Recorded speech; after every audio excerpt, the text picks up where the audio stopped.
All right, what up, guys? Welcome back to another episode of the Living the Dream podcast. Today on the show, we have Nickolas Natali, who is a podcast host and online entrepreneur. Nicholas, how you doing? Doing fantastic. Thanks for having me, Timmy. Let's do it.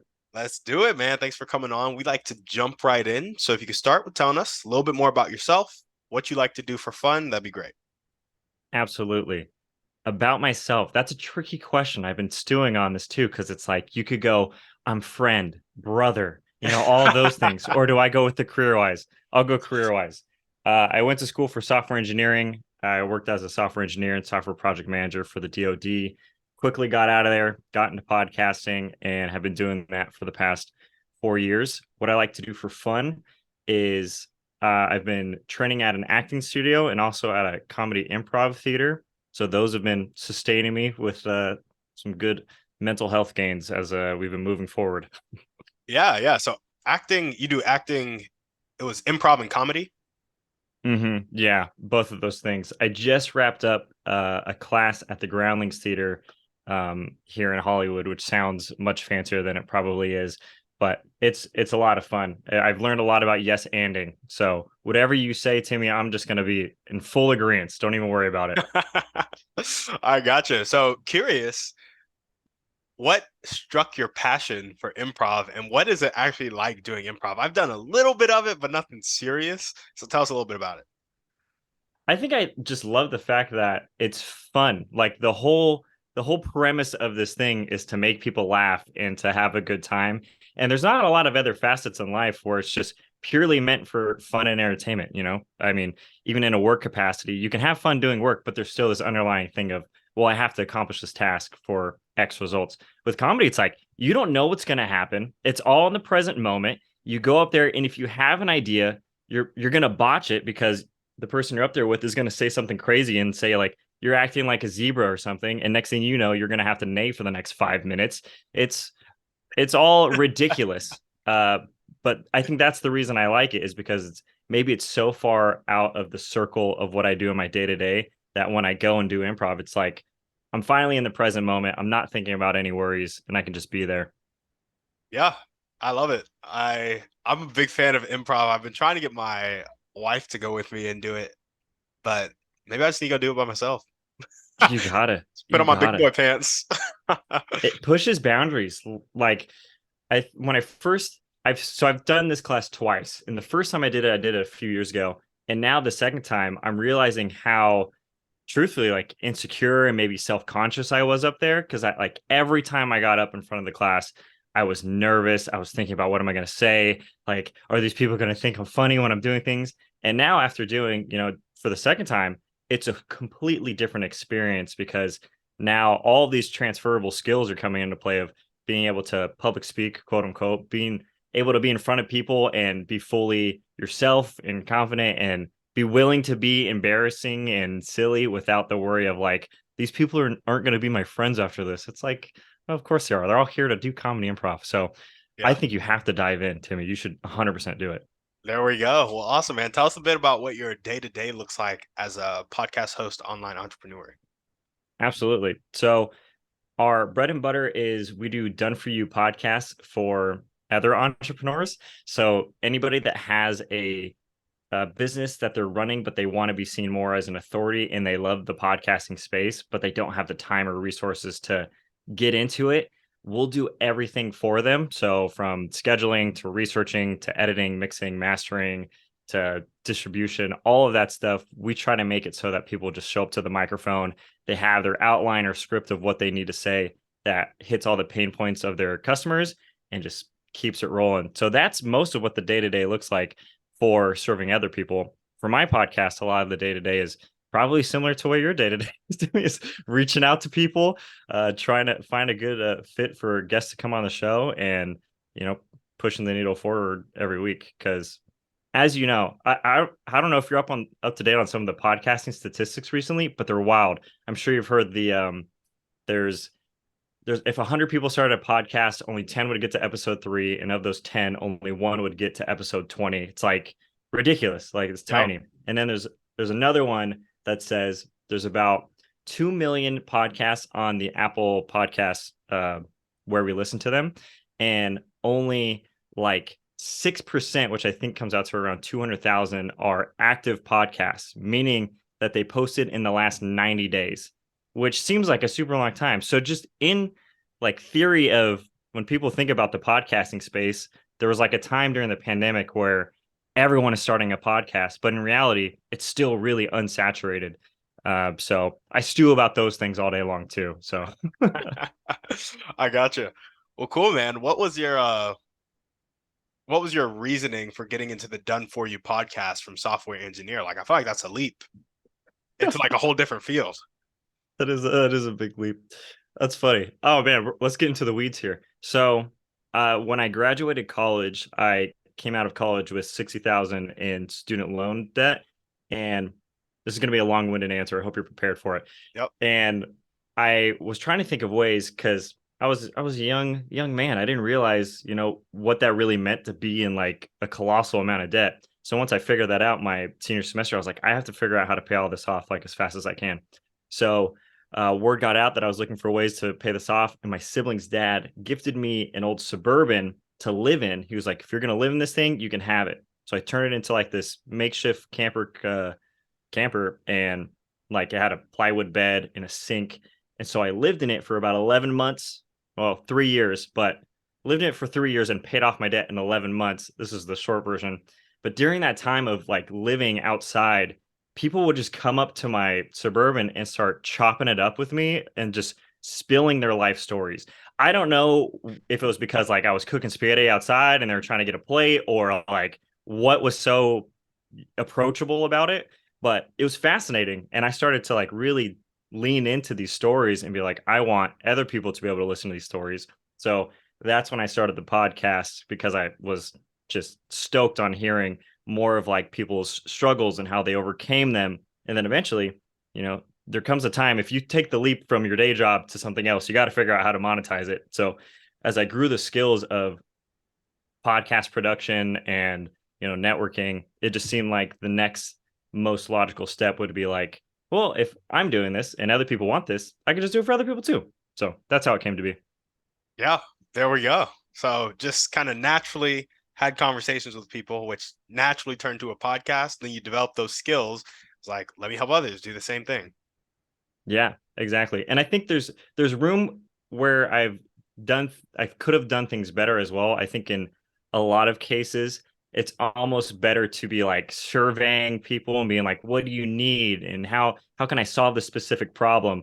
I think I probably could have done more of that over the course of that time, and maybe I would have started my business sooner, but there was a natural progression to it, which I think lends itself into like an authentic business model, which I am stoked about. Yeah, there we go. Well, tell us, what's your motivation now? What gets you up and gets you going every day? Ooh, the big why. It's a big question.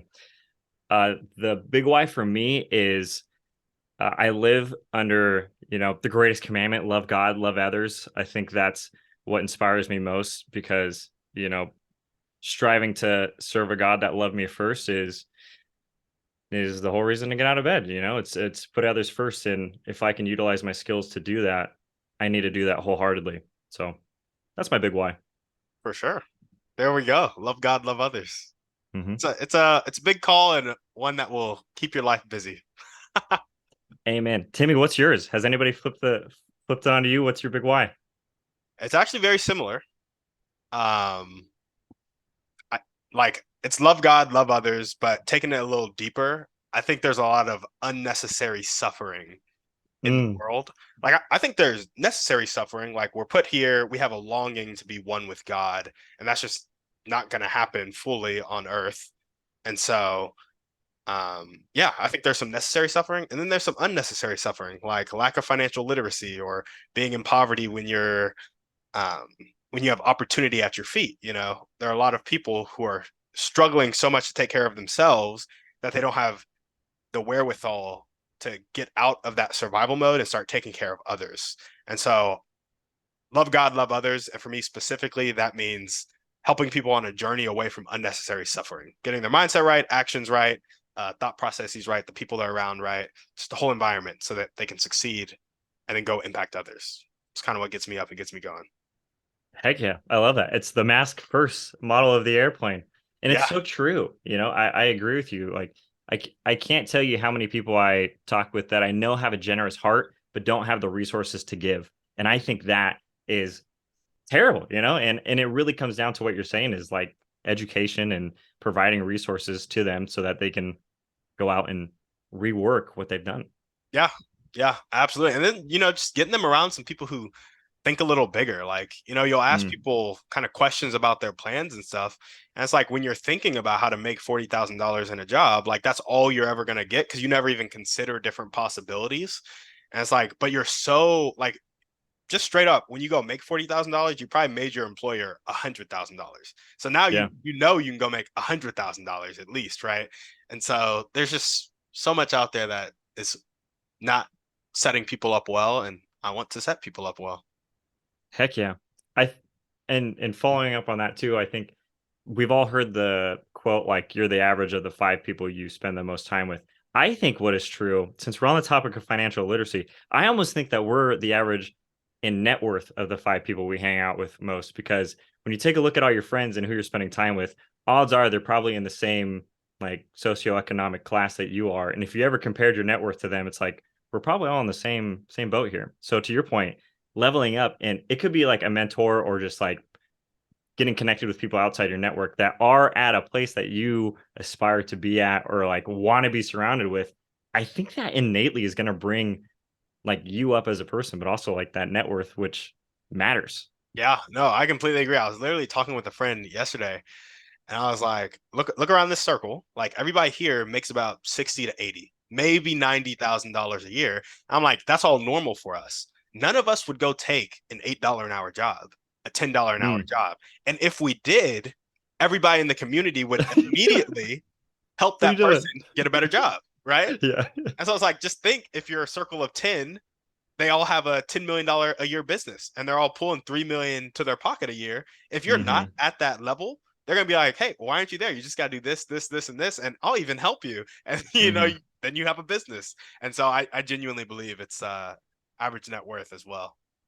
Yeah, heck yeah. And I'm sure you've seen it too. Like when you're networking with people to get on your podcast, like I almost like when I've spoken with people that have a significantly higher net worth than myself, I can feel a sense of that and how they carry themselves and how they talk about money and how they refer to things like and their prioritization of things too. Oftentimes it's time over money, but the amounts that they speak in are higher. So, it's like I had a client and we lost 30K on this, but the next deal is going to be around 50 or 60, so we should be all right. And it's like how casually they're talking in those numbers Yep. makes me realize like okay, I gotta work up to your level. I gotta like I want those numbers to not come out of my mouth as if I'm like hesitating, like, oh dang, like 30,000, you just lost 30,000, Like I Yep. want it to feel as though they feel too. So it's fascinating. It is. It is. Alex Hormozy brought up a good point. He was like, back when he was a fledgling entrepreneur, he put out like 300 flyers to advertise his gym or whatever. And he went to his mentor and he was like, hey, the flyers didn't work. And the mentor was like, well, how many did you put out? He was like, 300. And he was like, what, 300 an hour? Like, what do you mean? Yeah. And then he was like, no, I just put 300. He was like, dude, we test with 5,000. And then after we test with 5,000, we put out 5,000 more every day for a month. It's just like Hmm. total different level of marketing. And it's the same thing with Hmm. like units of money, even perspectives of time. They'll be like, yeah, 5, 10 years from now, I'm gonna be here. Yeah. When most Yeah. people are like next week. Yeah, Uh, exactly. How long are you willing to survive or sacrifice in order to get the result that you want? yep. And that's a rarity today too. I think that's almost more like a reflection of our culture of our desire for instant, instant, instant. And we're even seeing it in the business world too, where even on like the e-commerce side of things, like drop shipping was so hot for for such a great duration period of time because it was so quick and people wanted quick fix. And a lot of those drop shipping stores today are dead because it's like, yeah, I wanted to sell you this cheap $10 Alibaba product that I knew was going to be gone in 2 months from now, Yeah. which is not sustainable. And maybe it is. Maybe you can keep making drop shipping store after drop shipping store, but at some point you're probably going to feel to yourself like, how is this making an impact on people? like if I dedicate, like you're saying, 5 to 10 years for a specific group of people to change their lives, the results are going to be a lot greater, which I think also, as to what you said earlier, we have an inclination to do that. Like there is like a sense inside of our chest that say, I want to serve other people and I want it to have a great impact. And Yeah, that takes time, it's a which fact. is hard to face. Yeah, I love it. Well, awesome, Nicholas. Let's jump into your dreams and goals, man. Tell us about your vision for your business and your life. Yeah, I think goals always come with a handful of layers from financial to, even personal, physical, spiritual, all those things. So, starting with financial, I definitely foresee in the next year or so trying to hit that seven-figure mark of revenue. And the secondary goal of that is ensuring that the podcast stays focused in the sense of our tagline and kind of model that we base things around of is ensuring people strive toward living a fulfilling life. And I think that falls in line of what you've mentioned earlier about being willing to take action. And I think a lot of these things, it comes down to a sense of fear, like a fear of the unknown, like what's going to happen if I do quit my job and dive into the other side. And the other half is what we've mentioned too, is like the educational resources, step by steps, guides, or like hearing from people that have done it before, those kind of things. So impact driven, and I like the hard number would probably be to like reach 1 million to 1.5 million people over the course of the next year, just to ensure that you know that's spreading. And because I also say this too, like with every goal that we have, there's a sense of how exponential it can be. So if I say my number is seven figures, that's seven figures in revenue, but me investing that back into the business is going to be more down the road. And that's why that matters. Or me hitting the seven figure mark means that I can actually provide an even higher quality product to my clients. And that's the reason behind some of those numbers. Or the 1 million reached is actually 1 million and everybody's telling their friends. So the impact is even greater that way.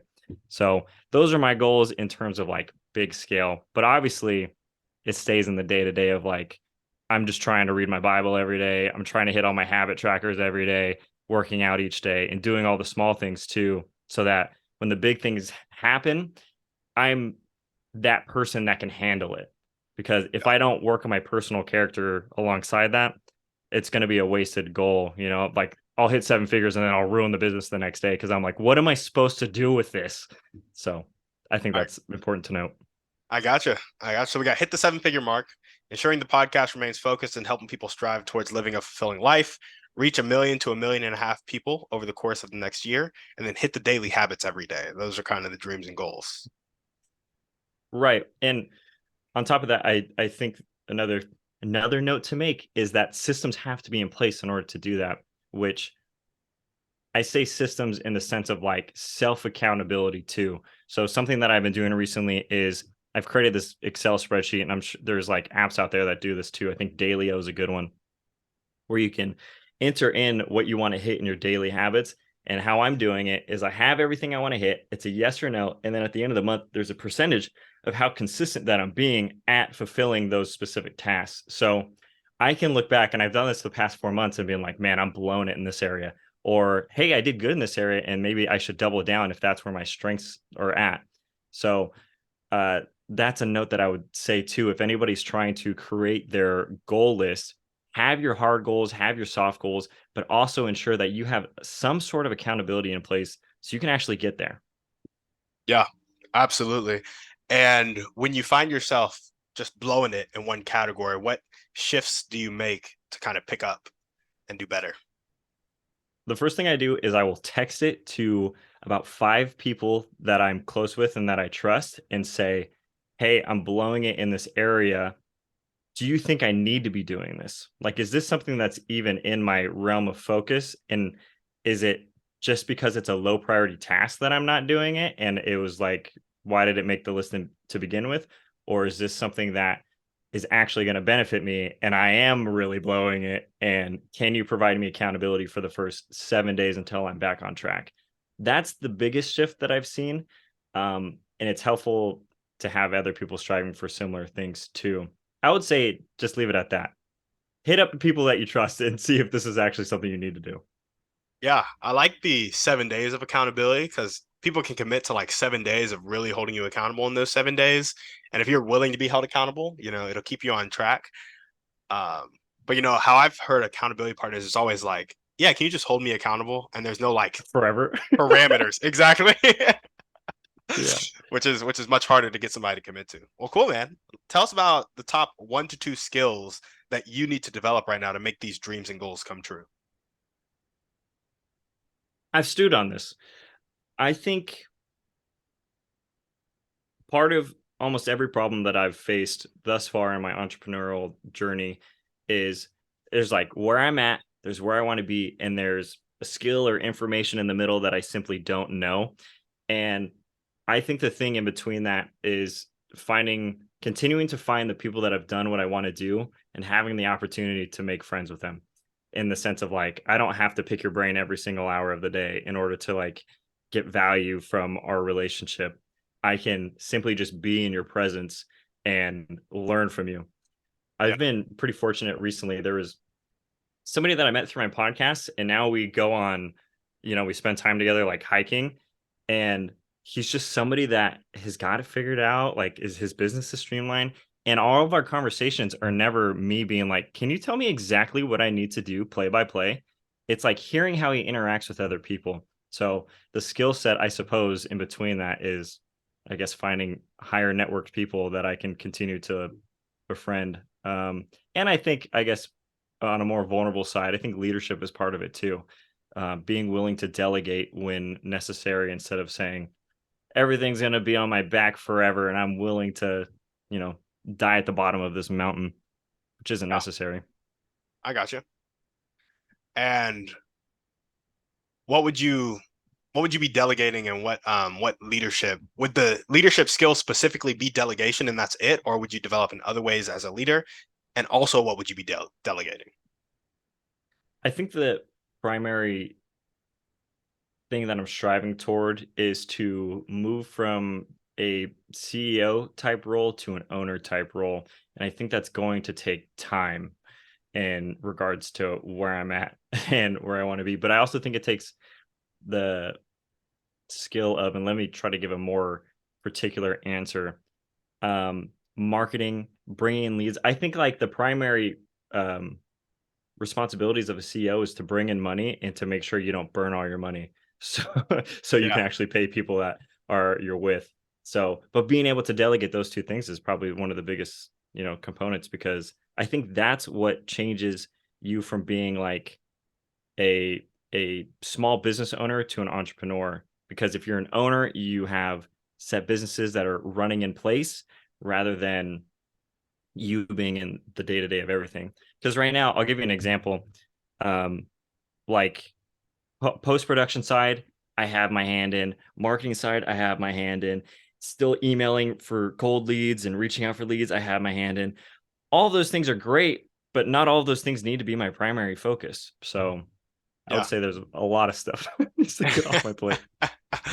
I gotcha. I gotcha. And do you have a clear cost to acquire a customer, or are you primarily doing cold outreach, so it's basically free marketing? So when we were running paid ads, it was in between like 90 to 150 bucks to acquire um not a lead, but like A customer. to it. I think, yeah, to a customer or like at least to a sales call. So, which isn't a terrible number. I think per application it was around 60 bucks. So, but I gotcha. I'm not a big fan of paid ads. I think a big lesson that's not true. I am, but I think the lesson is you shouldn't run ads until you validated your offer in a different capacity. Like I think validating an offer from what I used to know was like run paid ads until you know that people are willing to buy this. In reality, it should be like validating your offer through. So let's say from a podcast perspective, meet with everybody that's listening to your podcast, asking them, hey, is this something that you need? Because you're my target audience. And then they're going to say, I don't want that. Or they're going to say, that's a killer deal. I can't believe you're offering that. I would love that. Yeah. And that costs $0, like it costs no money to actually just reach out to people who are already in your sphere. So that's a validation offer that I learned a while ago that I feel like I still should hold on to. But yeah, that's how much it costs. I gotcha. I gotcha. Do you know who Alex Hormozy is? I do. Do you know his customer financed acquisition equation? I think I just listened to his podcast recently, but I don't know. It hit me. Gotcha. So there's this video. It was probably like an hour and a half long. He was like, how I went from $1,000 to $44 million, and he was doing some presentation at some conference, and he recorded it. And basically, the customer finance acquisition model was like, because when you're talking about scaling, moving from CEO to owner is really simple if you have A, systems and processes in place and they're well documented, and B, you have the capital to hire. If you're missing one of Exactly. those two things, you're probably going to be CEO for a while. The capital, baby. It's the capital. Yeah, yeah. And so he was like, this is how you scale your business without having capital as a restraint on your business. Hmm. And so basically his equation is get your cost to acquire a customer, get it down and solid. Every time every lead is $10. And then 10% of those leads are going to go to sales calls and we'll close 20% of the sales calls. So uh actually I can't do the math right now, but say it costs I trust you. say it costs $250 to acquire a customer, where it's like they have given you money. Costs Yeah. $250 to get them to that point. Get your cost to acquire down pat. And then get your cost to fulfill down pat. So if I have a team and this team can service 30 clients and I'm paying this team this much over the cost of a year, et cetera, et cetera.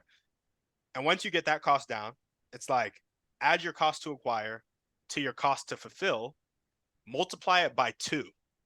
That Hmm. is the profit that you need to receive from one customer within 30 days Hmm. from paying for the ad, basically. And so that was his model, because once you do that, right, if you multiply by two and that's the profit you received, you really multiply the number by three. And it's like, I paid for one customer. This customer made me enough profit to where I can pay for the next customer. And I have other profit for operational expenses and then the dividend that I'm going to pay myself.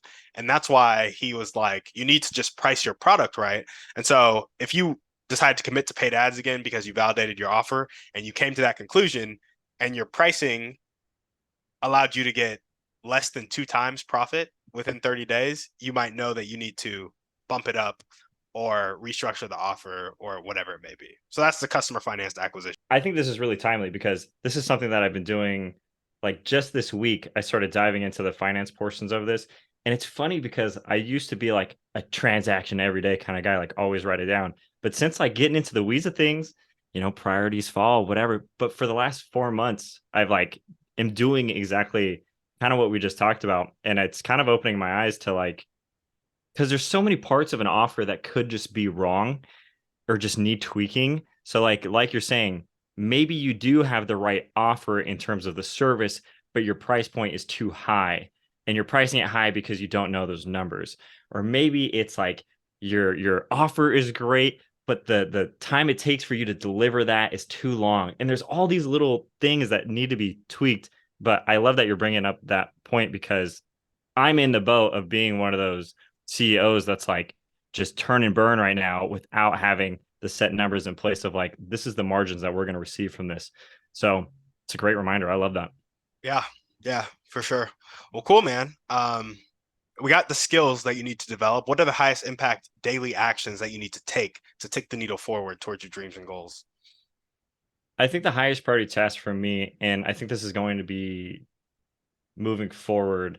I'm under the big belief that you should only have like 3 tasks per day and they should all try to be as high priority as possible. Otherwise, and I mean I've fallen victim to this many times in the past. So maybe that's why this lesson hurts so much is like you'll just do everything and everything becomes nothing and then nothing ever happens. But the Yep. three, or at least the one highest priority task, I think is anything that is monetary related, like anything that's going to bring money into the door to keep things afloat. So whether that is outreach, whether it is following up with leads, whether it is doing the sales calls, I think part of the servicing too, like anything that's doing retention. And another thing that I think maybe this is from a similar place of Alex Hermosi stuff. I'm not quite sure where I've taken this from, but the lifetime, like the monetary lifetime of a customer, like how long they Yeah. stay with you on average and how much that equates to is important to me as well. So I find a lot of satisfaction in like doing the extra work for like clients and customers because I know that also leads to that too. You know, it's like, oh, I'm going the extra mile. And maybe since this is a subscription plan, you intended for 1 month, but you're having such a great time, you want to stay for 4, things like that. I also think bleed into the monetary part of it. So anything monetary related. I gotcha. I gotcha. And so that can look like outreach, sales calls, servicing, but all those things bring in dollars. Yeah, and I think if it's not bringing in dollars, but it is high priority, that's another indication of like delegate it, please. Mm, Don't let this stay on my task list for very long. I gotcha. I gotcha. There we go. And what character trait do you most need to develop right now to make your dream life come true? Hmm,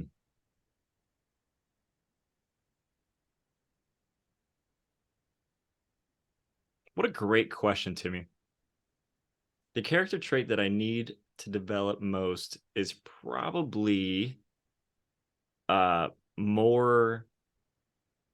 I don't maybe this is character trait directness, straightforwardness, in the sense of like being willing. And I don't have a problem with having like difficult conversations, but I do have a problem with like providing too much grace to the point where it's not productive. Like I recently had a client that like was starting to take advantage of some of the nice things that I was doing. And I was like, okay, well, I'll just keep like providing really good service for you. But then it got to a point where I was like, finally too far along that I was like, I have to say something. And I think if I said that from the beginning or like stepped in and said, hey, I actually don't feel comfortable doing this, like moving forward without compensation, let's have that conversation. I think that would really change a lot of things.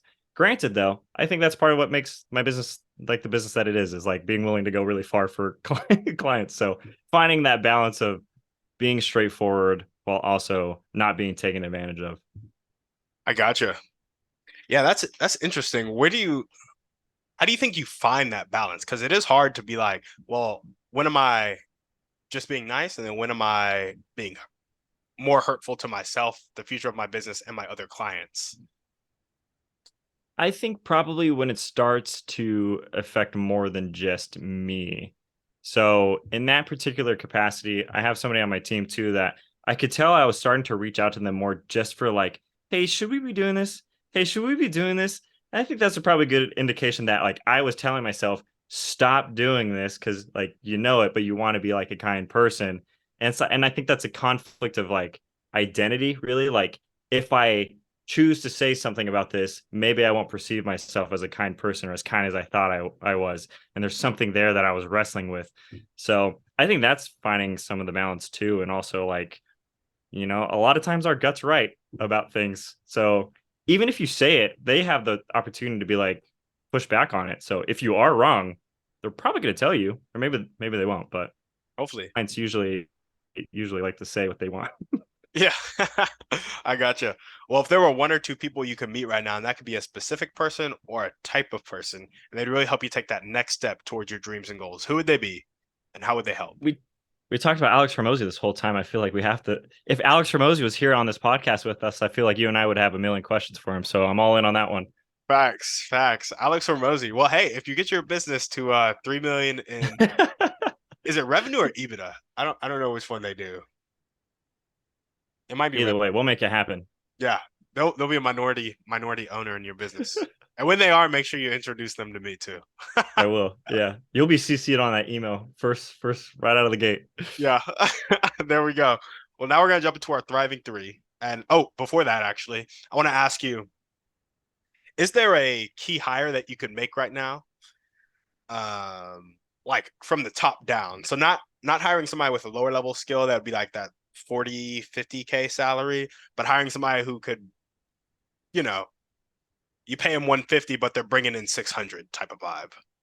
Yeah, I've been stewing on this a lot recently. I think um, I'm a big proponent of like investing in yourself, as cliche as it sounds, in the sense of like investing in coaches and like people who are willing to consult you that have a very particular niche in something. And I used to be really hesitant of this, and I still am to a degree. I think there's a lot of phonies out there. Like I think there's a lot of like and I didn't realize this either. There's like a lot of gurus that claim they know something, but really in reality haven't gotten the results they've said they've gotten, or like weren't able to get them. So they're coaching people to try other things on their behalf. Um, so I would say a coach that's been where I want to go is always going to be a solid move. Mm, there we go. There we go. And is that specifically with scaling a podcasting agency or is it scaling a marketing agency? How broad does it get? I would say pretty specific. I think in my circumstance, I would only be hiring a coach in a podcast specific capacity. Either they had one and turned it into an agency, or they had one and they scaled it to a certain amount. Any of those things, I'd probably be willing to invest. There we go. Well, what is your favorite book, movie, or podcast? Pick one of the three. Wow. Book, movie, or podcast? Mm, I think the classic that never goes out of style is How to Win Friends and Influence People. I mean, Solid that's book. probably that's got to be like, if that's not everyone's answer every single time, I don't know. I don't know. Yeah, there we go. Good old Dale Carnegie. Yeah. What's one way you like to take care of yourself? I'll go play pickup basketball on Wednesdays. Oh, Yeah. And I think honestly that's because so much of my work is done at a desk, and yeah. like just having an excuse to go outside and having a physical activity that makes my noggin be fully present. Anytime I can force myself to be fully present is like a form of taking care of myself, because I don't, maybe you experience this too, Timmy, is like I'm constantly cycling through like either things I need to get done or brainstorming something, and my mind has a hard time getting quiet. But the moments that I do, it's like then I have a sense of clarity afterwards. For some reason, it's like, well, if I just stop thinking about it, I can solve problems. What? How does that work? So something where my subconscious can kick in and take over is great. Yeah, I gotcha. What's your strongest skill when it comes to basketball? Dribbling, shooting, passing, defense. I think I was not bullied isn't the right word. I had There was so much pressure in middle school to make a left-handed layup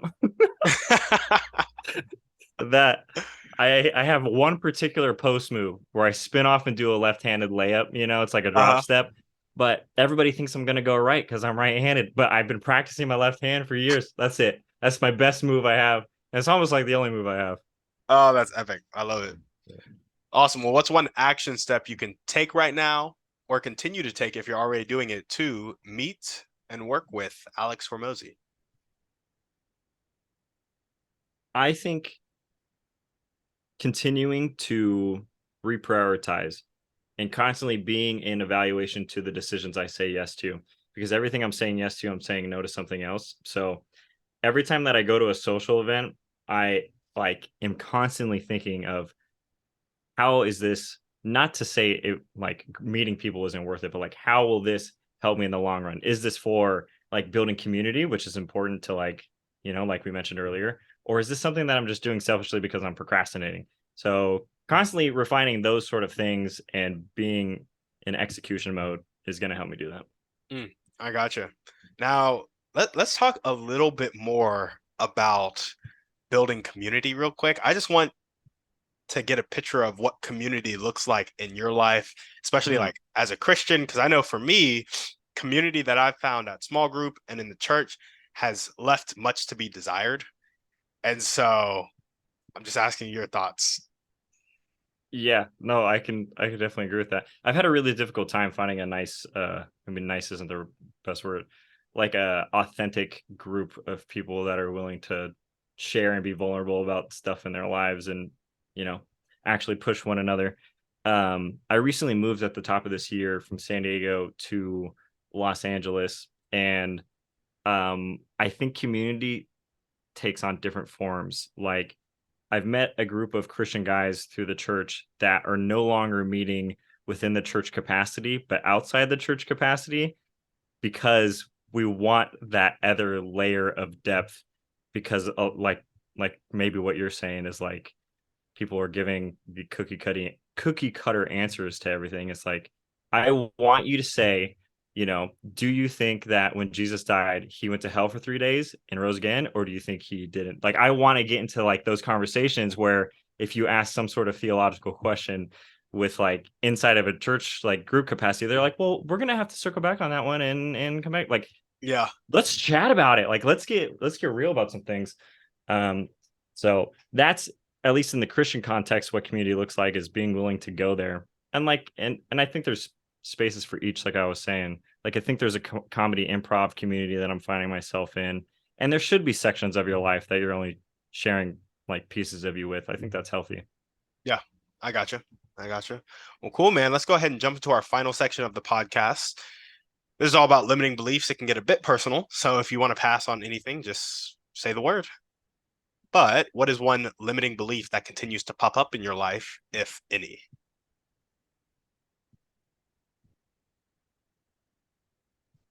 Hmm.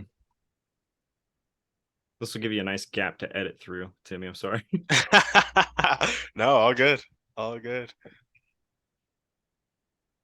I think that all of the limiting beliefs kind of point to one direction, like this won't happen for me. Mm, Like, like what if you work so hard and then it doesn't happen? It's like, well, what if I work so hard and it does? yep. Like the flip side. But I find that those things come in waves for me, like, and I can kind of sense when they're happening. It's like a feeling, and I like am constantly trying to reevaluate. Is this feeling telling me something truthful, or is this feeling trying to protect me, from being hurt or let down or disappointed? Um, because like I think like doubt and like guarding ourselves and avoiding disappointment is all like your feelings trying to protect you in a sense. Like, I Yeah. think the intentions are true, it just doesn't mean that they're warranted. So uh avoiding doubt, believing that things can actually happen. Or I mean, shoot, if we want to go into the God stuff, maybe we'll talk after. There's probably a bunch of limiting beliefs. I feel you. I feel you. This won't happen for me. And where does that come from for you?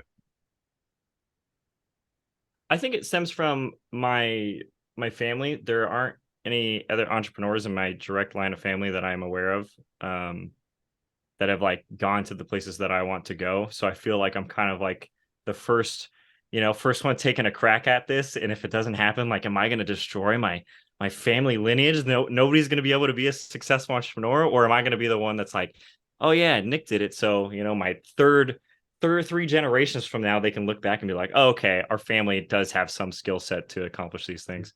I think most of my problems probably stem from some sort of like deep rooted belief about something that happened to my family or childhood upbringing, things like that.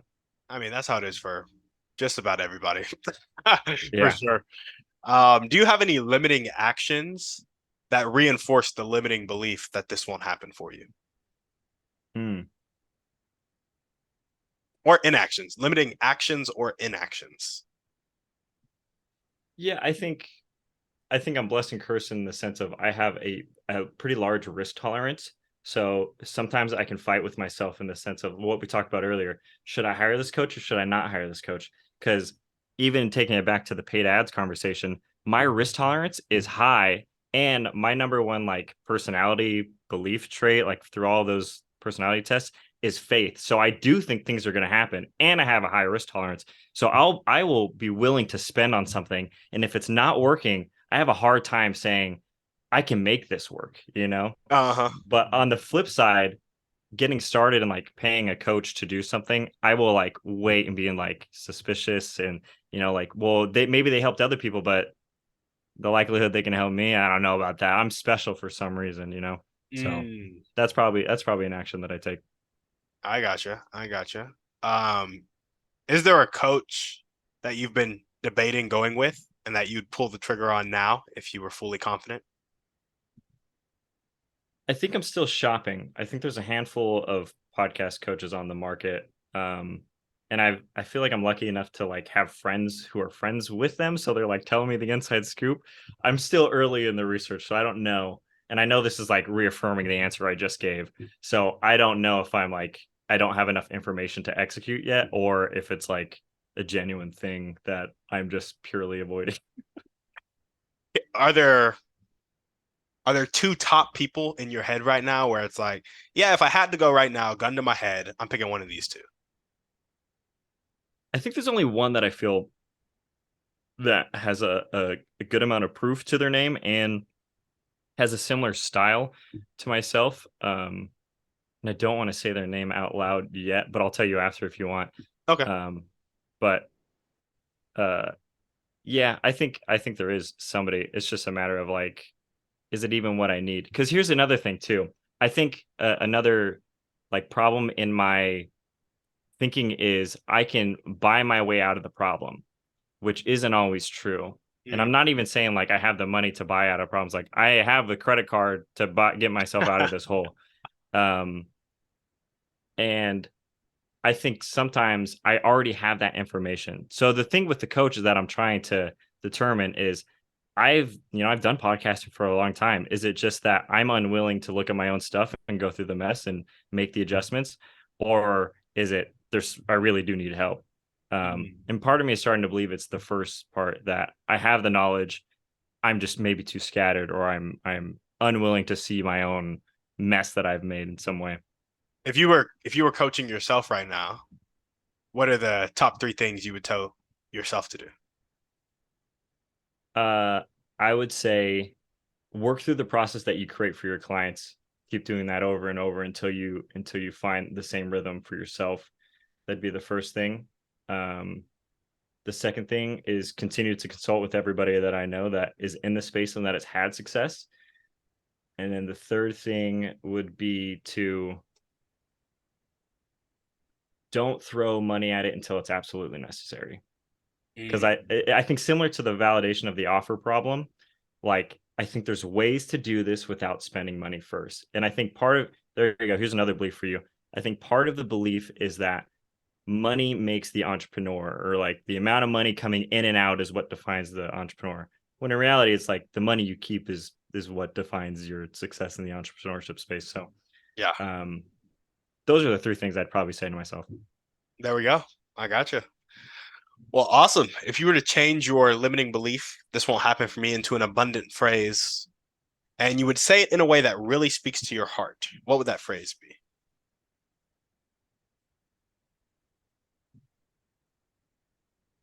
Other people have gone where you're going, and you can still go there in your own way. Mm, gotcha, gotcha. And when the limiting beliefs start to take over, what thoughts or actions do you resort to take back control? I think I'd go outside. Yeah. Honestly, I think taking a walk, a 10-minute walk is. I mean, there's studies that show that it boosts creativity, and been a study that recently came out. I think it's about 80% of Americans don't get at least an hour of sunlight a day, which is terrible. So a lot of times when I'm starting to feel down, I realize I haven't gone outside yet, and Hmm. maybe it's just a mere fact of like getting enough sun exposure, which sounds like a simple solution, but it's true. I Most think of it life works. has simple solutions, honestly. Yeah, amen. Yeah. Um, okay. Last question for you. Ready? Hit me, What? Timmy. It's an easy one. What is your favorite belief about yourself?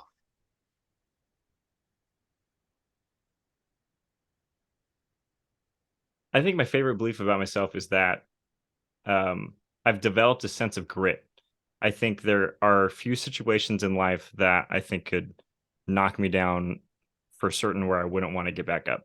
But in most of the things that I've experienced, I think I've proven to myself and I've just have an innate sense of mental toughness to say, this doesn't look good, but we'll find a way out. We'll We'll find a keep way. figuring it out. And maybe that's the faith component that I mentioned earlier.